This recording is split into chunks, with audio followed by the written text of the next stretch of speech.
Journée noire prévue demain en France. Les syndicats se mobilisent une fois de plus. Ils mobilisent leurs troupes pour descendre dans les rues. Ils dénoncent le plan d'austérité du gouvernement et réclament une juste répartition de leurs richesses. Des perturbations sont donc à attendre dans les transports. La SNCF annonce pour les TER 3 trains sur 4. Pour les TER-GV et les TGV Nord, le service devrait être normal. TGV province-province, une liaison sur 2 est annoncée. Pour les trains intercités, comptez un train sur 3. Service normal pour l'Eurostar et les trains Thalys. À noter que des perturbations sont aussi à craindre sur l'ensemble du réseau Transpol. Dans l'éducation nationale, la mobilisation devrait être minimale. Dans l'Académie de Lille, un peu plus de 3% des enseignants du premier degré feront grève. Les syndicats appellent donc publics mais aussi privés à se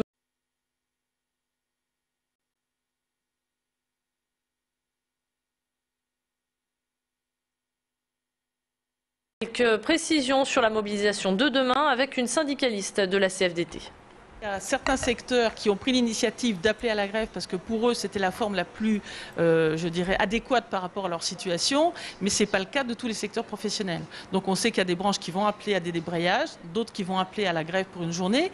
Dans la fonction publique, de toute façon, s'ils font grève une heure, une journée, on leur retire la même somme. Donc je dirais, à la limite, on les incite à faire grève et non pas à un débrayage d'informations. Voilà. Donc il y aura des secteurs où il y aura grève, mais ce sont les branches professionnelles qui en ont décidé.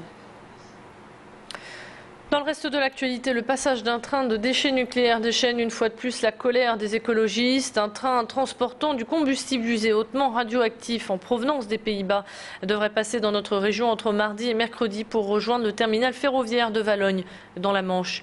Europe Écologie Les Verts et les associations de protection de l'environnement dénoncent la non-information de ce convoi. Comme les autres fois, personne n'a été prévenu de son passage, ni les élus locaux, ni les habitants. Ce train devrait s'arrêter demain soir à l'Homme pour y passer la nuit avant de reprendre la route en direction de Douai et de Cambrai. Plus de précisions avec Laura Hameau du réseau Sortir du nucléaire. Il y a plusieurs dizaines de convois qui passent chaque année dans le Nord-Pas-de-Calais. Et celui-ci va notamment rester au triage de l'Homme-Délivrance pendant toute la nuit, donc plus de 8 heures. Et le maire n'est pas au courant. Alors aujourd'hui, grâce à notre campagne d'information et de mobilisation, beaucoup d'élus sont au courant. Mais si les associations comme le réseau Sortir du nucléaire n'informaient pas les élus et la population, personne ne serait informé du passage de ces convois. Sachez qu'un rassemblement anti-nucléaire est prévu samedi prochain, place Jean-Bart à Dunkerque. Plus de 2,5 millions de personnes se sont déplacées pour le premier tour des primaires des socialistes. Au national, François Hollande est arrivé en tête avec 39% des votes, suivi de Martine Aubry. Pour le moment, ces résultats ne sont pas encore définitifs en raison d'une transmission par audiotel qui n'a pas vraiment fonctionné. On connaîtra les résultats définitifs demain. Dans le Nord, Martine Aubry a su gagner la confiance des votants. Elle devance largement son adversaire avec près de 55% contre 25% pour François Hollande. Un duel qui s'annonce maintenant très serré pour le second tour. La chasse aux voix des autres candidats est d'ores et déjà lancée. Manuel Valls a appelé ses troupes à voter pour François Hollande. En revanche, Arnaud Montebourg et Ségolène Royal n'ont pas encore donné de consignes de vote, mais on devrait les connaître dans peu de temps. Martine Aubry, elle, mobilise ses troupes. Elle sera jeudi soir en meeting à Lille au Palais Saint-Sauveur. Le Nord s'est donc rallié derrière elle. Au vu de ces résultats, pensez-vous que la maire de Lille ait ses chances au second tour? Pour en avoir le cœur net, on vous a tout simplement posé la question. Voyez quelques-unes de vos réactions au micro de Macha Brunessen. C'est pas énorme, hein. Il y a quoi, 9 points ou 10 points, donc c'est rattrapable quoi. Je pense que, j'espère, en tout cas je souhaite que le PS soit encore à gauche et que donc elle sauvera l'honneur du PS. Je pense qu'elle fait le poids, oui. Bon, elle n'a pas les mêmes idées, elle est plus à gauche que François Hollande qui est plus consensuel. Bon, après, on verra. Mais je pense que rien n'est joué. Elle peut se rapprocher de Hollande, quoi.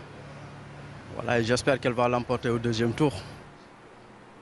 Et pour refermer cette page consacrée aux primaires, sachez que le PS aura quand même collecté dimanche un peu plus de 3 millions d'euros auprès des votants, ce qui couvre à peu près l'ensemble des frais engagés.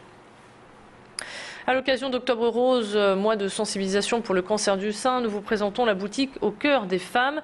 Elle propose perruques, soutien-gorge, prothèses ou foulards aux femmes atteintes d'un cancer du sein.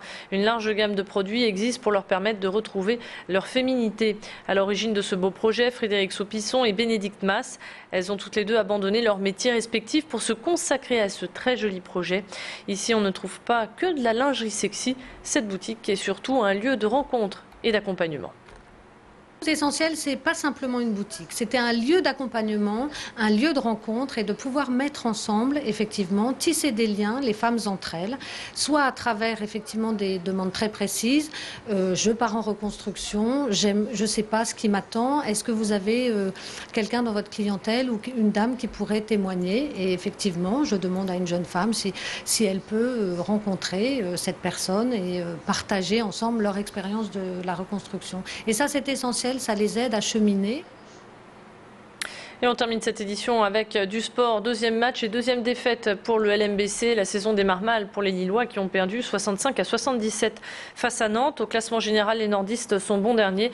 Lors de la première période, le LMBC n'était pas dans le jeu. Manque de réactivité et d'attaque.